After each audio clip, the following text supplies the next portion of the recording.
Good morning to all of you and welcome to all of you in OCIS PCS classes. कैसे हैं आप लोग? Hope so सभी अच्छे होंगे, पढ़ाई भी सबकी बहुत बेहतर चल रही होगी।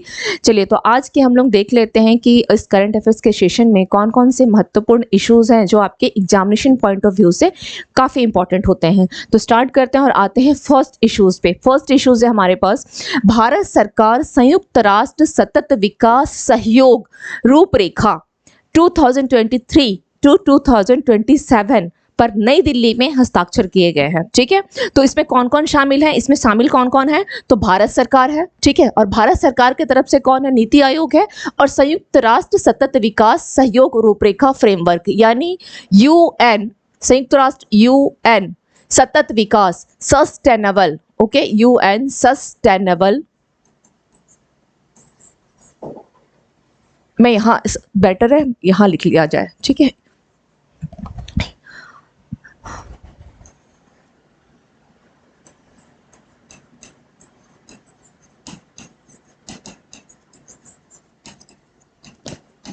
डेवलपमेंट कोऑपरेशन फ्रेमवर्क 2023 से लेकर 27 पर क्या किए गए हैं? हस्ताक्षर किए गए हैं। अब हमें देखना है कि आखिर जो भारत सरकार की तरफ से कौन है? तो नीति आयोग है, नीति आयोग है। तो नीति आयोग के कौन कौन इसमें इस हस्ताक्षर करने में कौन कौन शामिल थे? तो नीति आयोग के कौन है? CEO। नीति आयोग के CEO कौन है? BR Subramaniam, okay, BR Subramaniam. नाम ध्यान रखिएगा, नीति आयोग के CEO BR सुब्रमण्यम। और संयुक्त राष्ट्र के रेजिडेंट कोऑर्डिनेटर कौन है? रेजिडेंट कोऑर्डिनेटर कौन है? तो वह है शॉम्बी शार्प, शॉम्बी शार्प, ओके, ये वर्ड ध्यान, ये बाय मिस्टेक है यहाँ पे।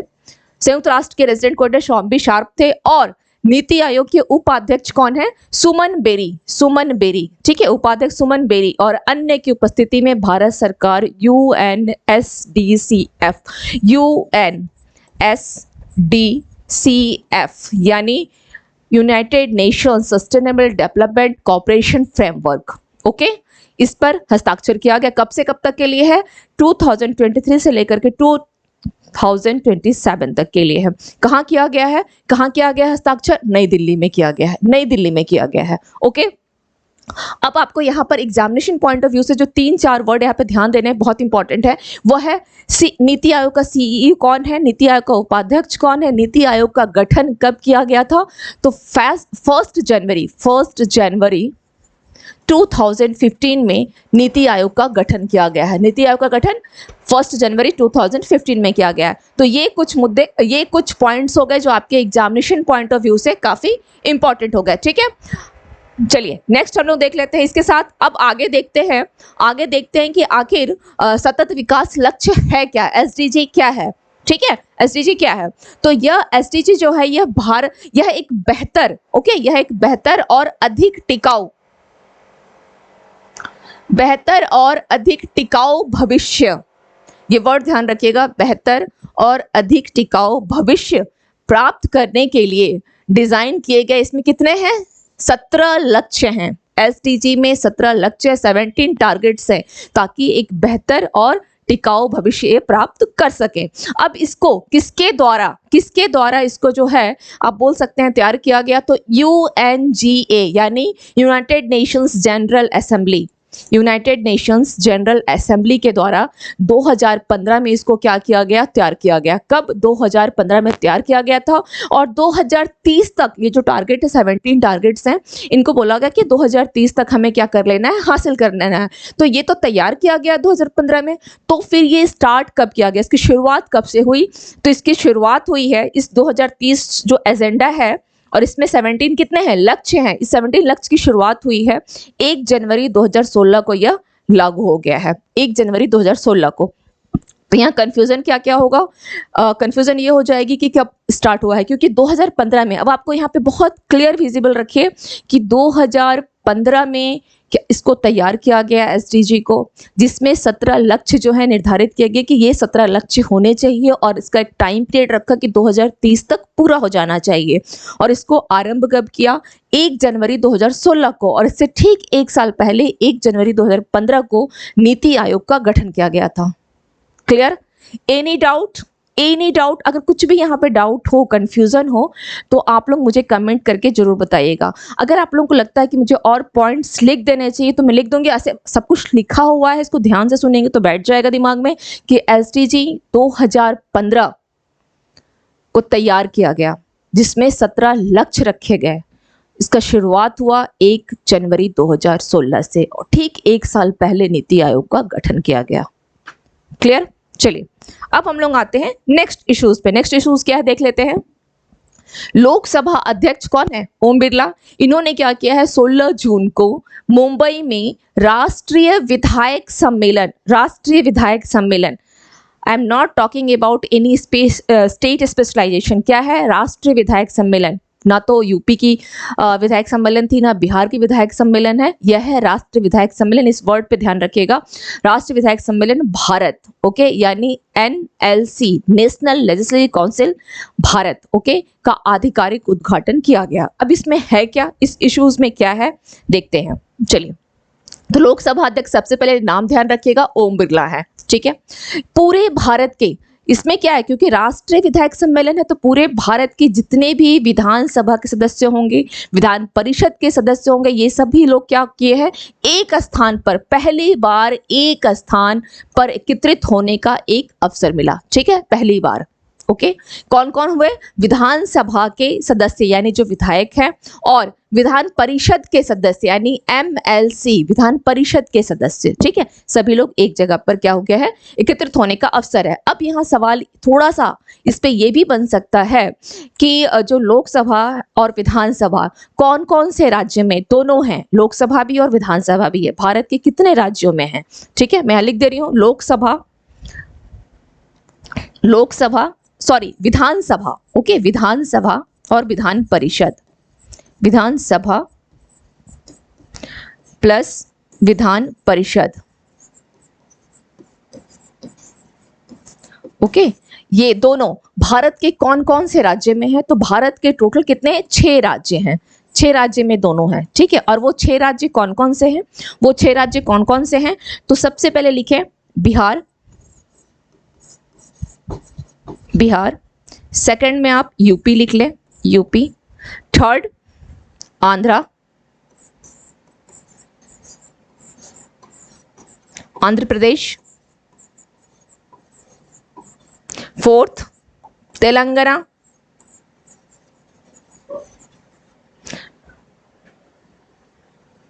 तेलंगाना, फिफ्थ कर्नाटका, ठीक है, कर्नाटका, एंड सिक्स्थ महाराष्ट्र,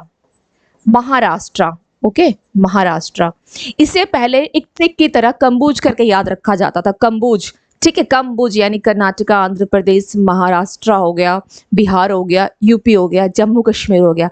लेकिन जे वाला वर्ड था जम्मू कश्मीर अब हट चुका है, अभी क्या है? तेलंगाना है, ठीक है, तेलंगाना है, कंबूज ट्री, क्योंकि जब से तेलंगाना बना तो फिर तेलंगाना में भी क्या है? दोनों है, विधानसभा भी, विधान परिषद भी है। जम्मू कश्मीर नहीं है, ये ध्यान रखिएगा, पहले ये था, ठीक है, पहले यह था लेकिन अब नहीं है। मैंने किसके बारे में बात किया है? 6 राज्य है, 6 राज्य में, ओके, ये क्लियर रखिएगा। हो सकता है एग्जाम में आपको कुछ ऐसा ही पूछ दे दे कि इनमें से 3 ऑप्शन तो कि हाँ है, जम्मू कश्मीर एक वर्ड दे दे, तो ध्यान रखिएगा जम्मू कश्मीर में चूंकि इसलिए देगा कि इसमें हाँ पहले था, अब नहीं है, ओके, ठीक है।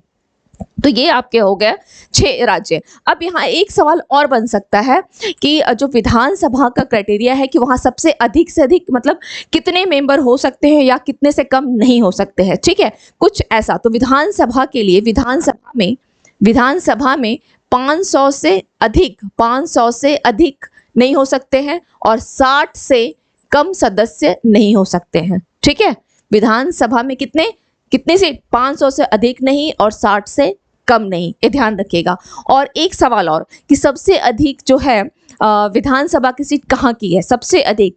तो इसका रिप्लाई क्या होना चाहिए कि जहाँ सबसे अधिक जनसंख्या होगी, पॉपुलेशन जहाँ सबसे अधिक होगा, सीट भी वही होगी। तो यहाँ पर इस हिसाब से देखा जाए तो विधानसभा सबसे अधिक जो है कहाँ की है? यूपी की है। यूपी की है, कितनी है? 403 है, ठीक है, 403 यानी 403 है यूपी में, सबसे अधिक विधानसभा सीट यहीं पर है। अब ये तो चलिए सीट हो गई, जो लोग बीपीएससी देंगे वो लोग ध्यान रखिएगा। बीपीएससी के लिए स्पेशली बता रही हूँ, बिहार के कितनी है, बिहार की विधानसभा सीट कितनी है, 243, ये ध्यान रखिएगा थोड़ा, ठीक है। बिहार परिप्रेक्ष्य जो लोग बीपीएससी देने जाएंगे सितंबर में, उनके लिए है कि बिहार का वो 243 सीट याद रखिएगा, एग्जाम में पूछ लेता है आपके एग्जाम में आते भी हैं, ठीक है। चलिए अब हम लोग देख लेते हैं नेक्स्ट इश्यूज क्या है हमारे पास। राजस्थान, गुजरात और तमिलनाडु पवन ऊर्जा अपनाने में अग्रणी राज्यों के रूप में उभरे हैं, ठीक है। पवन ऊर्जा को अपनाने में उभरे हैं। अब पवन ऊर्जा को कौन कौन सा है, राजस्थान है, गुजरात है और तमिलनाडु है। अब यहाँ पर एक आपके पास, मैंने अभी रिसेंटली लास्ट वीक के न्यूज़ में मैंने बताया था कि पवन ऊर्जा स्थापित, ये बहुत इंपॉर्टेंट इश्यूज है, यहाँ से आपके किसी ना किसी एग्जाम में सवाल जरूर आ जाएंगे, ठीक है। चलिए तो देखते हैं पवन ऊर्जा को स्थापित करने में, पवन ऊर्जा स्थापित, ओके, स्थापित करने में प्रथम राज्य कौन सा है पवन ऊर्जा स्थापित में, तो यहां याद रखिएगा गुजरात प्रथम है, ठीक है। इसने क्या किया है, तमिलनाडु को साइड किया है। पहले तमिलनाडु था पवन ऊर्जा में, लेकिन अब गुजरात हो गया है और तमिलनाडु जो है वह सेकंड पोजीशन पर है, तमिलनाडु सेकंड पोजीशन पर है। अब यहाँ एक सवाल और कि यह तो हो गई, एक स्पेसिफाई किया गया है पवन ऊर्जा को, लेकिन अगर समग्र नवीकरणीय ऊर्जा की बात की जाए, ओवरऑल रिन्यूएबल एनर्जी की बात की जाए, overall renewable energy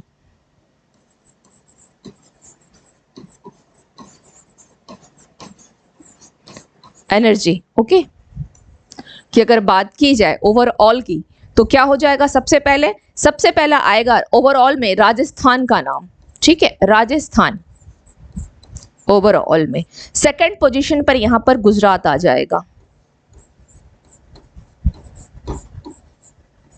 and third position पर यहां तमिलनाडु आएगा।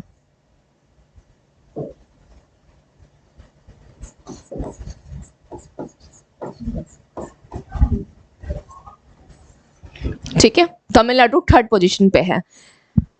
केवल पवन ऊर्जा में गुजरात फर्स्ट में है, तमिलनाडु सेकंड में है, लेकिन ओवरऑल में गुजरात सेकंड में है, तमिलनाडु थर्ड में, राजस्थान फर्स्ट में है। कितने मेगावाट की यहाँ बात की जा रही है, एक एग्जैक्ट फिगर नहीं है, इसका अप्रॉक्स फिगर है, करीब करीब राजस्थान में कितना है, 22,000 मेगावाट, ठीक है, 22,000 मेगावाट। गुजरात में 20,000 मेगावाट है और तमिलनाडु की कितनी है, 18,000 समथिंग कुछ है, आप इसे 18,000 मान करके चलें कि इतना मेगावाट के साथ ही कितने हैं, थर्ड पोजीशन पर है। ओके, चलिए तो ये हो गया आपके। इसके साथ एक फैक्ट्स और ध्यान रखिएगा कि भारत ने क्या किया है, मैं यहाँ इसे आप लोग स्क्रीनशॉट ले लें, ठीक है, स्क्रीनशॉट ले लें पहले, तो मैं इसे थोड़ा सा हटा करके एक फैक्ट यहाँ पे और लिखना है, या मैं यहाँ लिख दूं, यहाँ लिख देती हूँ, ठीक है। भारत का जो लक्ष्य है, भारत ने क्या किया है, भारत का टारगेट है 2030 तक, ठीक है, 2030 तक 500 गीगावाट 500 गीगावाट नवीकरणीय ऊर्जा यानी रिन्यूएबल एनर्जी प्राप्त करने का लक्ष्य रखा है। रिन्यूएबल यानी नवीकरणीय ऊर्जा, ठीक है, एनर्जी जो है, रिन्यूएबल एनर्जी प्राप्त करने का इसने क्या किया है, टारगेट किया है। कब तक, 2030 तक, ठीक है, 2030 तक 500 gigawatt, very important, 500 gigawatt, okay, 2030 तक इसने टारगेट रखा है। चलिए क्लियर हो गया, गीगावाट है, ओके। चलिए अब आते हैं हम लोग नेक्स्ट इश्यूज पे। नेक्स्ट इश्यूज क्या है, बिमस्टेक सदस्य अगले शिखर सम्मेलन में बैंकॉक विजन 2030 को अपनाएंगे, ठीक है। किसमें दिया गया है ये कब है, तो बिमस्टेक सदस्य अगले शिखर सम्मेलन में, जो उनका नेक्स्ट ईयर शिखर सम्मेलन होगा। तो सबसे पहले बिमस्टेक, इसका फुल फॉर्म क्या है, बिमस्टेक फुल फॉर्म क्या है, मैं यहां लिख दे रही हूं, BIMSTEC,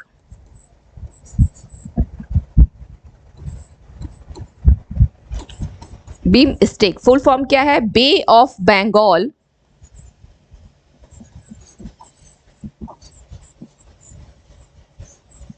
initiative, for multi sectoral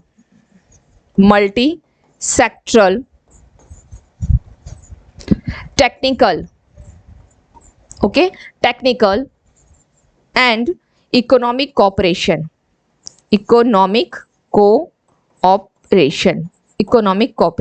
okay, bay of Bengal initiative for multi sectoral technical and economic cooperation BIMSTEC. सबसे पहले तो ये ध्यान रखिए, ठीक है। हम लोग बीमस्टेक पे चर्चा करेंगे, आगे करेंगे, पहले यहाँ देख लेते हैं कि क्या है।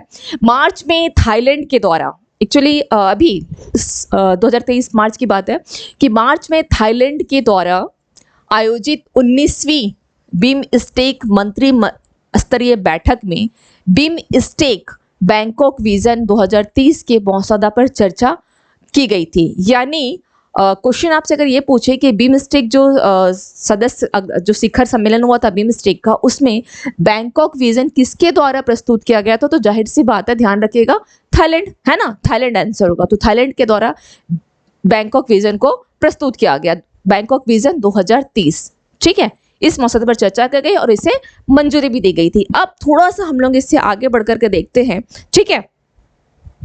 और इसी विजन में, इसी 2030 की विजन में आप यहाँ पे एक चीज लिख सकते हैं कि 2022 में ही बीमस्टेक चार्टर को भी अपनाया गया था। 2022 के क्या हुआ था, बीमस्टेक चार्टर को अपनाया गया, ओके, बीमस्टेक जो चार्टर है उसे अपनाया गया। चार्टर कब अपनाया गया, 2022 में बीमस्टेक चार्टर को अपनाया गया, ठीक है, अपनाया गया,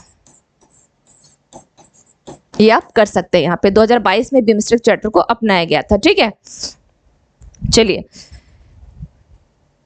अब यहाँ पर थोड़ा सा आगे हम लोग देख लेते हैं बीमस्टेक को लेकर के। बीमस्टेक क्या है, बीमस्टेक क्या है, ठीक है। बीमस्टेक, तो इसका गठन, बीमस्टेक का गठन कब किया गया, 6 जून 97 को गठन हुआ इसका, ओके। इसका मुख्यालय ढाका बांग्लादेश में है। मुख्यालय कहाँ है, ढाका बांग्लादेश में स्थित है। और यह दक्षिण एशिया और दक्षिण पूर्व एशियाई देशों का एक अंतरराष्ट्रीय संगठन है। दक्षिण एशिया और दक्षिण पूर्व एशियाई देशों का क्या है, एक अंतरराष्ट्रीय संगठन है। इसके साथ और थोड़ा देख लेते हैं, बांग्लादेश कौन कौन है इसमें शामिल, बीमस्टेक में कौन कौन शामिल है, बीमस्टेक में कौन कौन शामिल है, तो बांग्लादेश,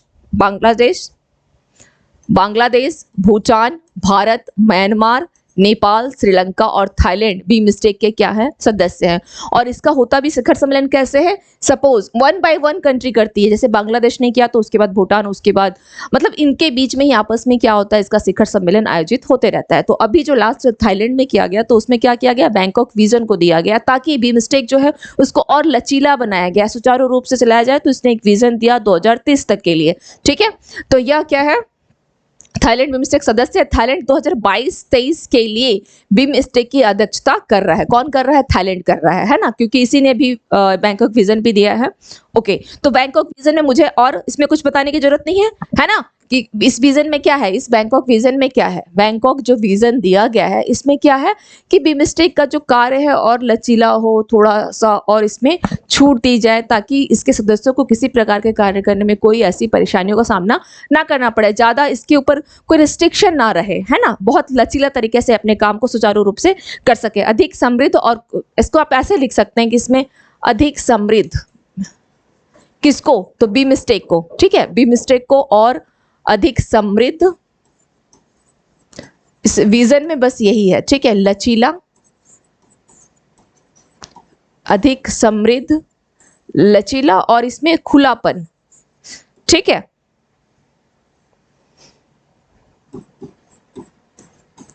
खुला बनाने में मदद करेगा, बस ये 3 पॉइंट्स को, कि बीमस्टेक को अधिक समृद्ध, लचीला और खुला बनाने में मदद करेगा, बस यही है बैंकॉक विजन, ओके। चलिए नेक्स्ट देख लेते हैं। Nehru memorial museum and library society का नाम बदलकर प्रधानमंत्री संग्रहालय और लाइब्रेरी सोसाइटी रखा गया है, ठीक है, ध्यान रखिएगा। नाम जो बदला गया है उस नाम को क्या रखा गया है, किसका नाम बदला गया है, तो नेहरू, किसका नाम बदला गया है, Nehru memorial museum and library society का नाम बदलकर प्रधानमंत्री, केवल ये वर्ड, ठीक है, सिर्फ ये चेंज हुआ है, प्रधानमंत्री संग्रहालय और लाइब्रेरी सोसाइटी, यानी ये नाम रखा गया है। ठीक है, नेहरू स्मारक संग्रहालय और पुस्तकालय देख लेते हैं क्या है। यह जवाहरलाल नेहरू की स्मृति में, आप देख ही रहे हैं कि स्मृति में स्थापित किया गया था। ठीक है, नाम से ही समझ में आ रहा है। यह संस्कृति मंत्रालय भारत सरकार के अधीन एक स्वायत्त संस्था है। एक क्या है?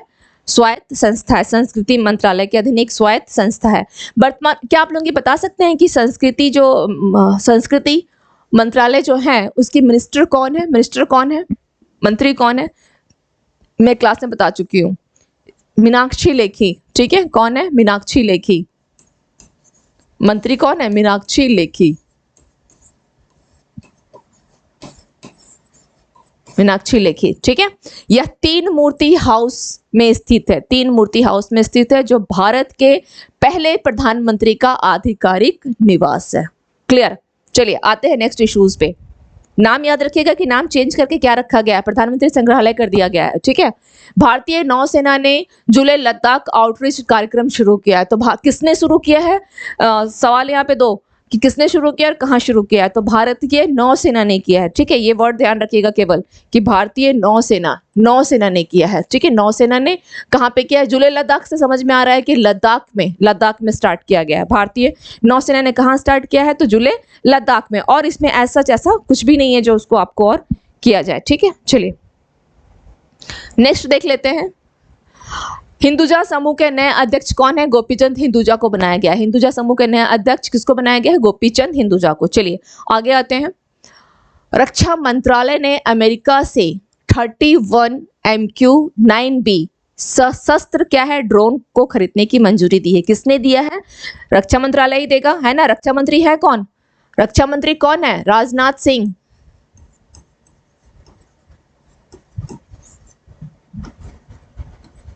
राजनाथ सिंह। ठीक है, इन्होंने क्या किया है? अमेरिका से 31 MQ-9B, ये नाम ध्यान रखिएगा, 31 MQ-9B सशस्त्र क्या है? ड्रोन है। ड्रोन को खरीदने की मंजूरी दी है। और एक चीज अमेरिका के बारे में और ध्यान रखिएगा कि यह भारत का सबसे बड़ा व्यापारिक साझेदार है। ठीक है, भारत का सबसे बड़ा व्यापारिक साझेदार देश। क्वेश्चन आता है आपका। ठीक है, व्यापारिक साझेदार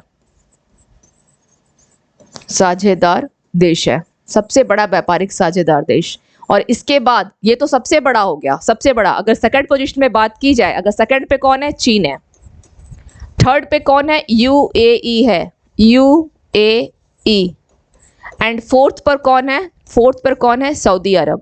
ठीक है, सऊदी अरब यह फोर्थ पर है। व्यापारिक साझेदार की अगर बात की जाए तो फर्स्ट अमेरिका है, सेकंड चीन है, थर्ड पर UAE है एंड फोर्थ में सऊदी अरब है। ओके, चलिए ठीक है, अब देख लेते हैं आगे क्या न्यूज है।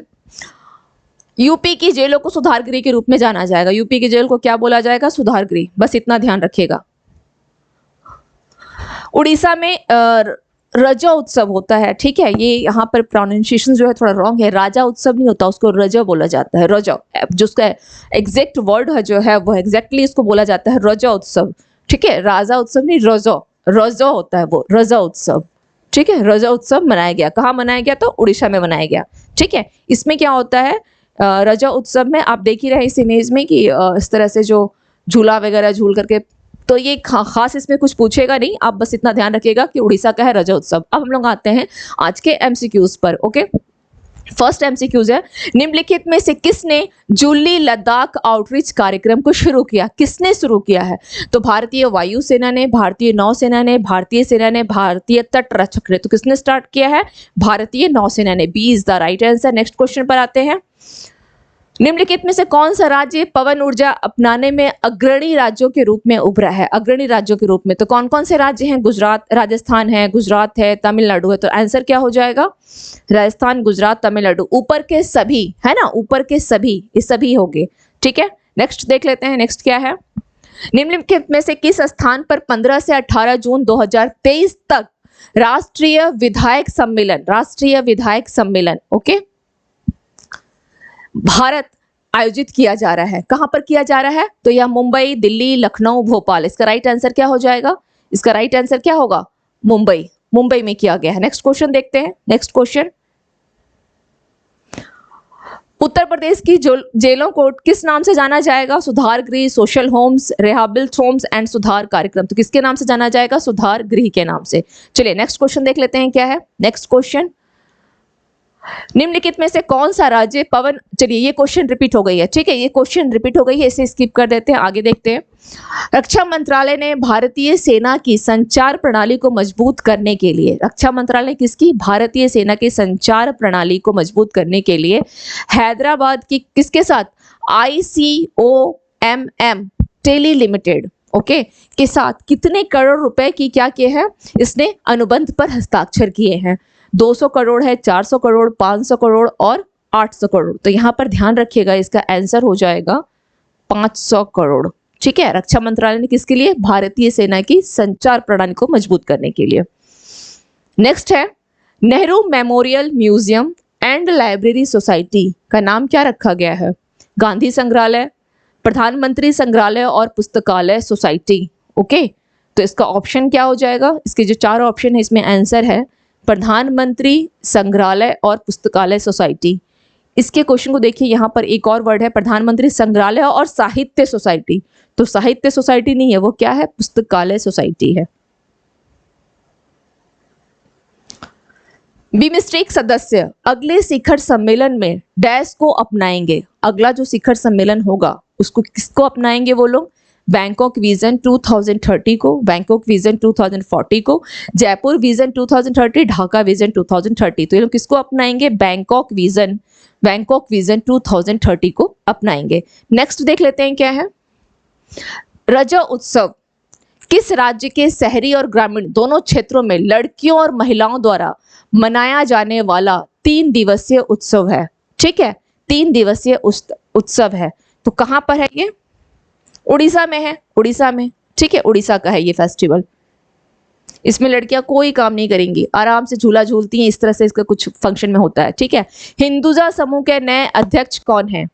गोपीचंद हिंदुजा, श्रीचंद हिंदुजा, परमानंद महेश चंद। तो इसमें आंसर क्या हो जाएगा? गोपीचंद हिंदुजा। चलिए नेक्स्ट क्वेश्चन पे आते हैं। 16 जून 2023 को भारत सरकार संयुक्त राष्ट्र सतत विकास सहयोग रूपरेखा पर कब तक के लिए जो हस्ताक्षर किए गए हैं, कब से कब तक के लिए है? 2023 से 25 तक है, 2023 से 26, 2023 से 27, 2023 से 28। तो इसका राइट आंसर क्या हो जाएगा? 2023 से लेकर 2027 तक के लिए हस्ताक्षर किए गए हैं। नेक्स्ट क्वेश्चन देखते हैं। विश्व महासागर दिवस कब मनाया गया? आज वन लाइनर फैक्ट्स नहीं है, ठीक है, केवल क्या है? एमसीक्यूज है। और लेकिन एमसीक्यूज हम लोग एवरीडे 9-10 करते हैं, तो आज की क्लास में एमसीक्यूज बेस्ड ही पूरे आपके फैक्ट्स मिलेंगे, ठीक है। विश्व महासागर दिवस कब मनाया गया? तो यह मनाया गया 8 जून को, 8 जून को, ठीक है। नेक्स्ट क्वेश्चन देखते हैं। किसे मोस्ट वैल्यूएबल खिताब मिला है? मोस्ट वैल्यूएबल खिताब किसे मिला? Adani group, Tata group, Reliance, Kukreja. तो किसे मिला है? टाटा ग्रुप को, टाटा ग्रुप को, ओके। चलिए, उपेंद्र सिंह रावत को कहां भारत का राजदूत नियुक्त किया गया है? कोरिया, चीन, युगांडा, सीरिया। तो कहां किया गया है? युगांडा में, ओके, युगांडा, युगांडा में किया गया है। चलिए नेक्स्ट क्वेश्चन देखते हैं। किस भारतीय भूवैज्ञानिक सर्वेक्षण का महानिदेशक नियुक्त किया गया है? किसे किया गया है? अवनीश गोयल, शांतनु गुप्ता, जनार्दन प्रसाद, आर दिनेश। तो किसको किया गया है? जनार्दन प्रसाद को भारतीय भूवैज्ञानिक सर्वेक्षण का महानिदेशक नियुक्त किया गया है। नेक्स्ट क्वेश्चन है। ISA यानी इंटरनेशनल सोलर अलायंस की अस्थायी समिति की 8वीं बैठक कहाँ हुई है? मुंबई, कोलकाता, नई दिल्ली, शिमला। तो इसका राइट आंसर क्या हो जाएगा? इसका राइट आंसर हो जाएगा नई दिल्ली, ओके। चलिए नेक्स्ट क्वेश्चन पे आते हैं। किस राज्य सरकार ने नंद बाबा दुग्ध मिशन की शुरुआत की है? ओके, उड़ीसा, गोवा, मेघालय, उत्तर प्रदेश। तो इसका राइट आंसर क्या हो जाएगा? उत्तर प्रदेश ने किया है, उत्तर प्रदेश की सरकार ने किया है। चलिए नेक्स्ट क्वेश्चन। DRDO द्वारा अग्नि प्राइम बैलिस्टिक मिसाइल का सफल परीक्षण कहाँ किया गया? केरल, तमिलनाडु, उड़ीसा, चेन्नई। तो कहाँ किया गया है? या उड़ीसा में किया गया है, उड़ीसा में, ठीक है। नेक्स्ट क्वेश्चन देखते हैं।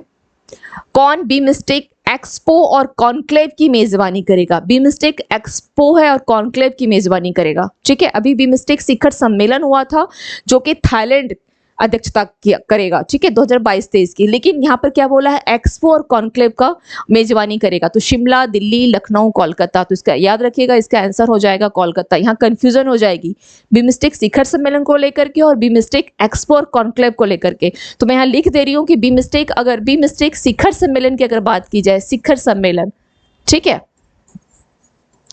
शिखर सम्मेलन जो कि किसने किया है, थाईलैंड की अध्यक्षता में होगा, ठीक है, थाईलैंड, ओके। और एक्सपो की बात की जाए तो कोलकाता का नाम आएगा, ठीक है, ये ध्यान रखिएगा, कंफ्यूजन नहीं करना है, इसमें कंफ्यूज नहीं होना है।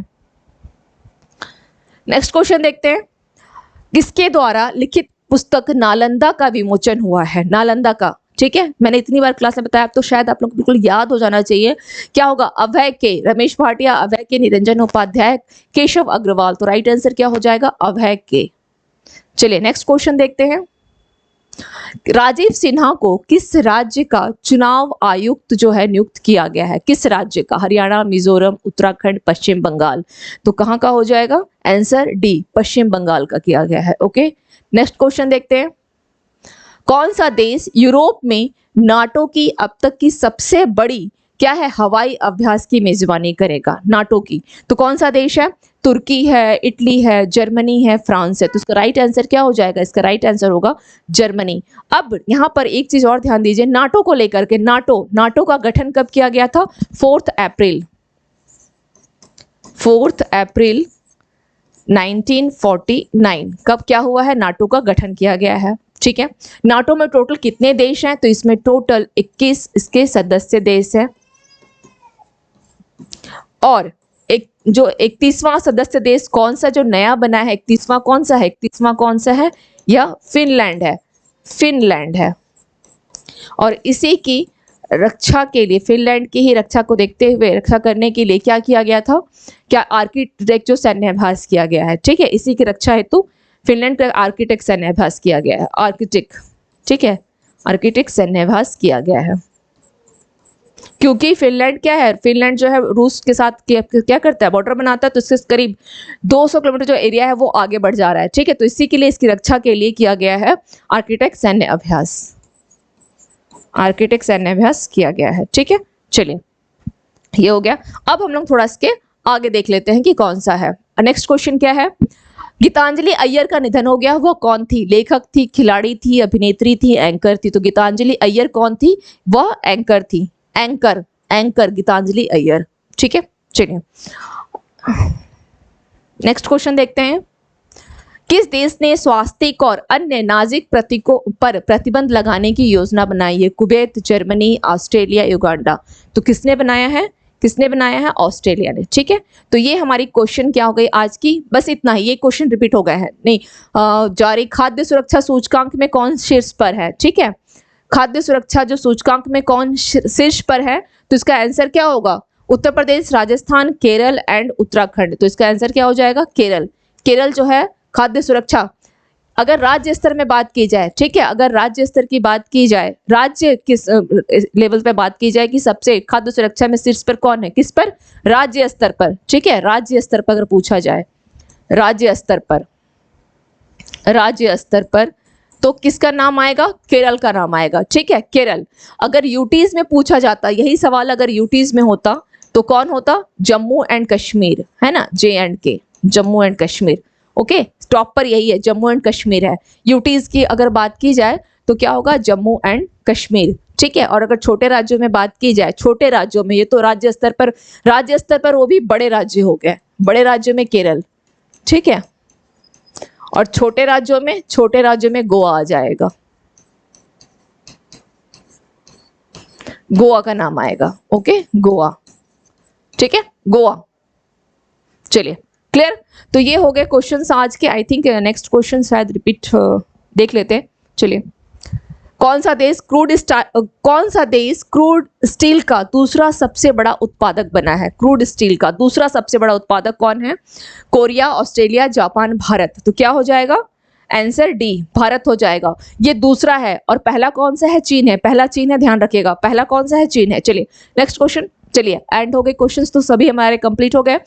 अब आज की क्लास के रिगार्डिंग अगर आप लोगों को कुछ भी डाउट्स हो या किसी भी कंटेंट को लेकर के भी लगता है ये क्लास आपकी है, आपको अगर कहीं भी, क्योंकि मेरे ये चैनल जो है मैंने न्यू स्टार्ट किया है, अगर कहीं भी आपको कोई सुझाव भी अगर देना चाहें कि इसको और बेहतर किया जा सकता है जिससे आपको हेल्प हो, ठीक है, क्योंकि क्लास में किसके लिए इतनी अगर मेहनत हो रही है तो सिर्फ आप लोगों के लिए हो रही है, ताकि आप लोग अच्छे से समझ सके, तभी मेरी ये मेहनत क्या होगी, सक्सेस होगी। तो कहीं भी आप लोगों को लगता है किसी प्रकार की और कुछ मैं आप लोगों की कोई और मदद कर सकूं, ठीक है, किसी भी रूप में मेरी तरफ से जो भी बन पड़ेगा, अगर आप लोगों को लगता हो तो आप लोग मुझे कमेंट करके ज़रूर बताएं। और अगर कुछ सुझाव भी देना चाहते हैं तो वो भी दे सकते हैं, क्योंकि स्टूडेंट्स को क्या होती है, उनको लगता है कि नहीं हमें यहाँ कुछ इस प्रकार से भी किया जा सकता है ताकि और बेहतर हो। तो आपके साथ साथ और भी जो स्टूडेंट्स हैं उनके लिए भी ये बेहतर हो जाएगा। तो अगर ऐसा कुछ भी कहीं भी लगे, ठीक है, तो आप लोग मुझे बेहिचक विदाउट हेजिटेशन जरूर बताएं और कमेंट करके बताएं। ओके, तो इससे, और हाँ, इस चैनल को लाइक करें, शेयर करें, सब्सक्राइब करें। तो मिलते हैं फिर नेक्स्ट करंट अफेयर्स की क्लास में। Thank you to all of you and have a nice day.